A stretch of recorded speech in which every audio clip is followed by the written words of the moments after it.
नमस्कार। The deep dive में आपका स्वागत है। आज हमारे पास संगम युग से जुड़े कुछ बहुत ही दिलचस्प स्रोत हैं और आज की इस चर्चा में हम ये समझने की कोशिश करेंगे कि इस दौर को अक्सर दक्षिण भारत का स्वर्ण काल क्यों कहा जाता है। ये एक बहुत ही दिलचस्प सवाल है, क्योंकि जब हम स्वर्ण काल की बात करते हैं तो हमारे मन में सिर्फ दौलत या बड़ी बड़ी इमारतें नहीं आनी चाहिए। हमें उस दौर के समाज, उनके साहित्य और उनकी सोच को भी समझना होगा, और संगम युग इन सब मामलों में बहुत खास था। तो चलिए इसी खासियत को समझने की शुरुआत करते हैं मूवेंद्र के कॉन्सेप्ट से। ये शब्द स्रोतों में बार बार आता है, इसका क्या मतलब है? मूवेंद्र एक तमिल शब्द है। इसका मतलब है 3 मुकुटधारी राजा। 3 मुकुटधारी राजा। हाँ, ये उस दौर की 3 सबसे बड़ी ताकतों के लिए इस्तेमाल होता था: चेर, चोल और पांड्या। इन तीनों ने मिलकर, आप कह सकती हैं, सदियों तक दक्षिण भारत के इतिहास और संस्कृति को दिशा दी। और हमारे स्रोत बताते हैं कि इन तीनों की एक खासियत थी इनकी नौसेना और समुद्री व्यापार पर इनकी पकड़। ऐसा लगता है कि समुद्र इनकी ताकत का सबसे बड़ा राज था। हाँ, और अगर हम स्रोत में दिए गए नक्शे को देखें तो ये बात और भी साफ हो जाती है। इनकी जो लोकेशन थी वही इनकी सबसे बड़ी ताकत थी। चेर पश्चिमी तट पर थे, जहां से उनका सीधा रास्ता यूरोप और अरब देशों की तरफ खुलता था। चोल पूर्वी तट पर कावेरी के डेल्टा में थे, जो खेती के लिए एक तरह से जन्नत थी। और पांड्य बिल्कुल दक्षिणी सिरे पर मोतियों के खजाने पर बैठे थे। तो चलिए एक एक करके इन ताकतों को समझते हैं। शुरुआत चेर राजवंश से करते हैं। ये केरला के पास का इलाका था, है ना? बिल्कुल। आज का केरल और तमिलनाडु का कुछ हिस्सा वो इनका इलाका था। इनकी राजधानी थी वंजी और इनका सबसे मशहूर बंदरगाह था मुजरिस। जी, ये बंदरगाह उस जमाने का एक ग्लोबल ट्रेड हब था। रोमन साम्राज्य के सिक्के यहाँ मिलना बहुत आम बात थी। अच्छा, और इनका प्रतीक चिन्ह था धनुष और बाण, यानी सैन्य ताकत पर भी जोर था। जी बिल्कुल। इनके सबसे मशहूर राजा का नाम स्रोतों में सेंगट्टुअन बताया गया है, जिन्हें लाल चेर भी कहते हैं। इनके बारे में क्या खास बात थी? सेंगट्टुअन एक महान योद्धा तो थे ही, लेकिन उनकी असली पहचान पत्तिनी संप्रदाय शुरू करने से है। पत्तिनी संप्रदाय? हाँ, ये कन्नगी नाम की एक देवी की पूजा थी। वो पवित्रता और पत्नी धर्म का प्रतीक मानी जाती थी। ये दिखाता है कि राजा सिर्फ लड़ाइयां ही नहीं जीतते थे, बल्कि समाज और धर्म पर भी उनका गहरा असर होता था। और व्यापार? जाहिर बंदरगाह था तो व्यापार भी जोरों पर होगा। जोरों पर क्या, चेर राज्य की पूरी अर्थव्यवस्था ही इसी पर टिकी थी। अच्छा। यहाँ से मसाले, खासकर काली मिर्च, पूरी दुनिया में जाते थे। काली मिर्च को तो उस जमाने में काला सोना कहा जाता था। काला सोना? हाँ, रोमन लोग इसके दीवाने थे और इसे खरीदने के लिए सोना चांदी लुटाते थे। यही चेर राजवंश की अमीरी का सबसे बड़ा जरिया था। तो चेरों ने मसालों के दम पर रोमन साम्राज्य से मजबूत रिश्ते बना लिए थे, लेकिन उन्हीं के पड़ोस में कावेरी नदी के उपजाऊ डेल्टा में एक और ताकत उभर रही थी, चोल राजवंश। हाँ, चोलों की कहानी जमीन और पानी के सही इस्तेमाल की कहानी है। उनका इलाका था कावेरी का डेल्टा, जो दक्षिण भारत का सबसे उपजाऊ क्षेत्र है। इसलिए उनकी कृषि आधारित अर्थव्यवस्था बहुत मजबूत थी। और उनका प्रतीक चिन्ह बाघ था। जी, जो उनकी शक्ति को दिखाता था। उनकी 2 राजधानियां थी, है ना? पहले उरैयूर और बाद में पुहार। बिल्कुल। उरैयूर के बारे में कहा जाता है कि वो सूती कपड़ों के लिए बहुत मशहूर था, और पुहार उनका मुख्य बंदरगाह बन गया। लेकिन प्रारंभिक चोलों की असली पहचान उनके सबसे महान राजा करिकाल से है। करिकाल? उन्होंने ऐसा क्या किया जो आज भी याद किया जाता है? उन्होंने एक ऐसा काम किया जो आज के बड़े बड़े इंजीनियरों को भी हैरान कर देता है। करिकाल ने कावेरी नदी पर कल्लनाई बांध बनवाया, जिसे ग्रैंड एनिकट भी कहते हैं। ये बात वाकई हैरान करने वाली है। 2000 साल पहले बना एक बांध आज भी काम कर रहा है। जी। ये हमें उस दौर की इंजीनियरिंग और उनकी दूरदर्शिता के बारे में क्या बताता है? यही बताता है कि उनकी समझ सिर्फ युद्ध तक सीमित नहीं थी। वो जानते थे कि पानी को कैसे कंट्रोल करना है ताकि सिंचाई हो सके। हाँ, ताकि खेतों में सिंचाई हो और बाढ़ से बचाव हो। ये बांध आज भी लाखों किसानों के लिए जीवन रेखा है। ये दिखाता है कि असली विकास क्या होता है, जो पीढ़ियों तक चले। कमाल है। तो चेरों ने समुद्र पर राज किया, चोलों ने जमीन पर। अब तीसरे मुकुटधारी राजा पांड्यों की बात करते हैं। जी। वो कहाँ थे और उनकी क्या खासियत थी? पांड्य राजवंश भारत के बिल्कुल दक्षिणी सिरे पर था।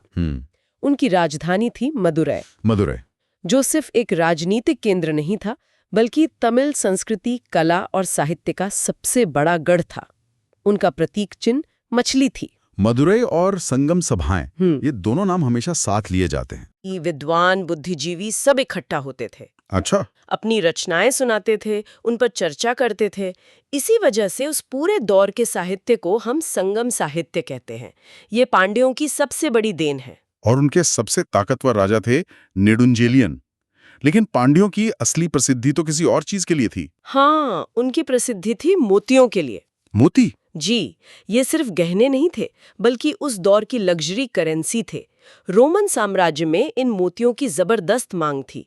यूनानी इतिहासकार मेगास्थनीज ने भी लिखा है कि कैसे पांड्य राज्य इस व्यापार से बेहद अमीर हो गया था। तो ये मोती उनके लिए सफेद सोना जैसे थे? आप कह सकते हैं। और ये पद वंशानुगत था, यानी राजा का बेटा ही अगला राजा बनता था। अच्छा। लेकिन इसका मतलब ये नहीं कि वो एक तानाशाह होता था।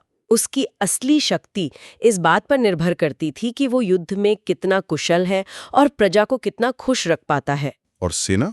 धनुष, बाण और बाघ जैसे प्रतीक तो यही बताते हैं कि सेना बहुत जरूरी रही होगी। बहुत जरूरी। सेना के 3 मुख्य अंग थे: पैदल सैनिक, हाथी और घुड़सवार। लेकिन समाज की बात करें तो तस्वीर थोड़ी मिली जुली है। मिली जुली कैसे? एक तरफ स्रोतों में महिलाओं के सम्मान और शिक्षा की बातें हैं, कई कवयित्रियों का जिक्र है, तो वहीं दूसरी तरफ सती प्रथा जैसी कुरीतियों के भी कुछ सबूत मिलते हैं। लड़ाइयाँ, बांध, व्यापार, ये सब तो ठीक है, लेकिन किसी भी युग की असली आत्मा तो उसकी कहानी और कविताओं में बसती है। संगम साहित्य के बारे में क्या खास था? संगम साहित्य की सबसे खास बात है उसका विभाजन। उसे 2 मुख्य हिस्सों में बांटा गया है: अकम और पुरम। अकम और पुरम?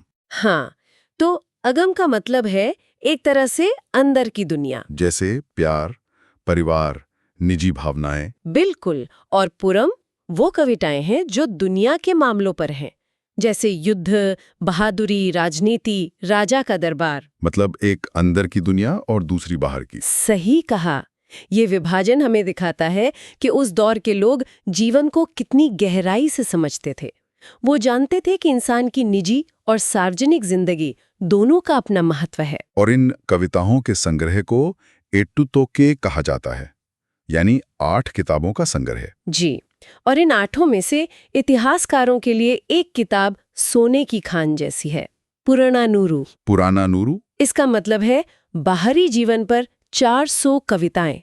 इसमें उस दौर के राजाओं, युद्धों, रीति रिवाजों और आम जिंदगी की ऐसी कहानियां हैं जो हमें किसी और पत्थर या शिलालेख पर नहीं मिलती। संगम काल के बाद कुछ समय के लिए दक्षिण में एक तरह का अंधेरा छा गया था, लेकिन फिर चोलों ने एक जबरदस्त वापसी की, और इस बार वो पहले से कहीं ज्यादा ताकतवर थे। हाँ, ये चोल शक्ति का दूसरा और सबसे शानदार दौर था, जिसे हम शाही चोल साम्राज्य कहते हैं।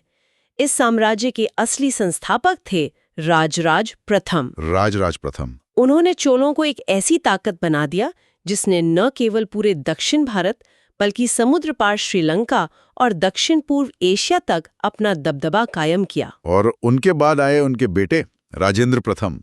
वो शायद उनसे भी एक कदम आगे निकल गए। राजेंद्र प्रथम एक बहुत ही महत्वाकांक्षी शासक थे। वो अपनी सेना को उत्तर भारत में गंगा नदी तक ले गए और गंगैकोंड चोल की उपाधि ली, यानी गंगा का विजेता। अच्छा। उन्होंने एक नई राजधानी भी बसाई, गंगैकोंड चोलपुरम। लेकिन उनकी सबसे बड़ी ताकत थी उनकी नौसेना। बंगाल की खाड़ी को तो चोलों की झील कहा जाने लगा था। चोलों की झील, वाह! और फिर इस कड़ी में राजराज द्वितीय का भी नाम आता है। हाँ, उनके समय में चोल वास्तुकला अपने शिखर पर पहुंची। लेकिन चोलों की विरासत सिर्फ युद्ध और मंदिर नहीं है, उनका प्रशासन का तरीका भी बहुत उन्नत था, खासकर जमीन का सिस्टम। हाँ, ये जो जमीन दान करने का सिस्टम था, ये क्या था? उन्होंने जमीन को काम के हिसाब से अलग अलग श्रेणियों में बांटा था। ब्रह्मदेय वो जमीन थी जो ब्राह्मणों को दान में दी जाती थी और ये टैक्स फ्री होती थी। वेलनवगई आम किसानों की जमीन थी जिससे राज्य को टैक्स मिलता था।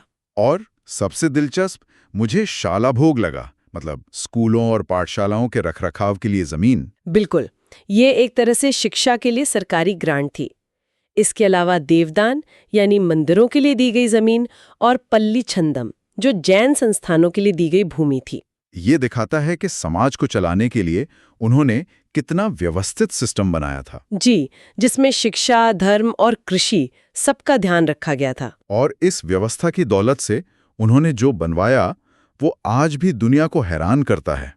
महान चोल मंदिर। हाँ, जिन्हें यूनेस्को ने ग्रेट लिविंग चोला टेम्पल्स का दर्जा दिया है। लिविंग यानी जीवित मंदिर, जहां आज भी पूजा होती है। इनमें 3 सबसे प्रमुख हैं। सबसे पहले तंजौर का बृहदेश्वर मंदिर, जिसे राजराज प्रथम ने बनवाया था। इसकी भव्यता का तो कोई जवाब ही नहीं है। ये द्रविड़ वास्तुकला का शिखर माना जाता है। फिर राजेंद्र प्रथम ने गंगाईकोंड चोलोपुरम में लगभग वैसा ही एक मंदिर बनवाया। अच्छा। और तीसरा है दारासुरम का ऐरावतेश्वर मंदिर, जिसे राजराज द्वितीय ने बनवाया था। वो अपनी बारीक नक्काशी के लिए जाना जाता है। पर ये मंदिर सिर्फ पूजा की जगह तो नहीं थे। नहीं, बिल्कुल नहीं। ये उस समय के सामाजिक और आर्थिक जीवन का केंद्र थे। केंद्र? ये उस समय के बैंक थे, स्कूल थे, अस्पताल थे और कम्युनिटी सेंटर, सब कुछ थे। एक पूरा शहर इनके इर्द गिर्द बसता था और यहीं से चलता था। तो चलिए इस पूरी बातचीत को एक बार जल्दी से समेट लेते हैं, ताकि तीनों शुरुआती राजवंशों की तस्वीर साफ हो जाए। जरूर।